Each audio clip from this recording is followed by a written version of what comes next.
Hello guys, good morning. আমি আজকে বানাবো একটা ভিডিও, সেই জন্য আমি হবো রেডি। অনেকদিন থেকে কোনো ভিডিও বানানো হয় না, তো সেই জন্য আমি একটা ভিডিও বানাবো, তো জন্য আমি রেডি।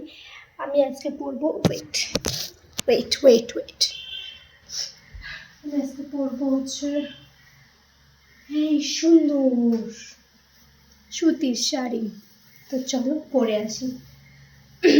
ঘুম থেকে উঠে ভিডিওটা বানাচ্ছি কারণ আজকে প্রচণ্ড প্রচণ্ড প্রচণ্ড প্রচণ্ড রোদ, সেই জন্য আমি এখনই বানাচ্ছি। যারা হাইটে পরে আসি। শাড়ি পরা হয়ে গেছে, দেখো একদম সুতির একটা শাড়ি পরে নিয়েছি, সিম্পল। আমি চুলটাকে বাঁধবো, চুলটাকে বাঁধি। চুলটা বাঁধবো বলতে কি খোপা করবো।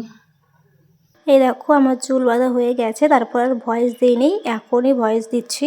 তখন আর কিছু বলিনি। তারপর পরিলাম হচ্ছে আমি একটা মালা, তারপরে ছোট ছোট যে কানের, কারণ তখন না আর বলতে ইচ্ছে করছিল না, কারণ কয়েকদিন থেকে আমার জ্বর জানোই, এই জন্য শরীরটা ভালো লাগছিল না। তো ভাবলাম যে ভিডিও যেহেতু বানাবো তো বানাই, শাড়ি যেহেতু পৌঁছে ভিডিওটা বানিয়ে নিই। হঠাৎ করে চুল খারাপ হয়ে গেছিলো, তো তারপর কানের পরে নিয়ে ছোট্ট একটা টিপও নিলাম, লাল টিপ। টিপ ছাড়া না শাড়ি অসম্পূর্ণ। তারপর হচ্ছে পরে নিলাম, মানে একটু লিপস্টিক, হালকা করে একটু লিপস্টিক দিলাম, ব্যাস হয়ে গেছে। তোমাদের সামনে দেখো হাসি মুখে, কিন্তু তখন যে শরীরটা খারাপ লাগছিলো না, কি বলবো। তো কেমন লাগছে আমাকে শাড়ি পরে, একদম সুতি শাড়ি পরে নিয়েছি মার, আর ব্লাউজটা কিন্তু মারই খাপিয়ে আমি নিচে পরেছি। তো কেমন লাগছে কমেন্ট করে জানাও। টাটা।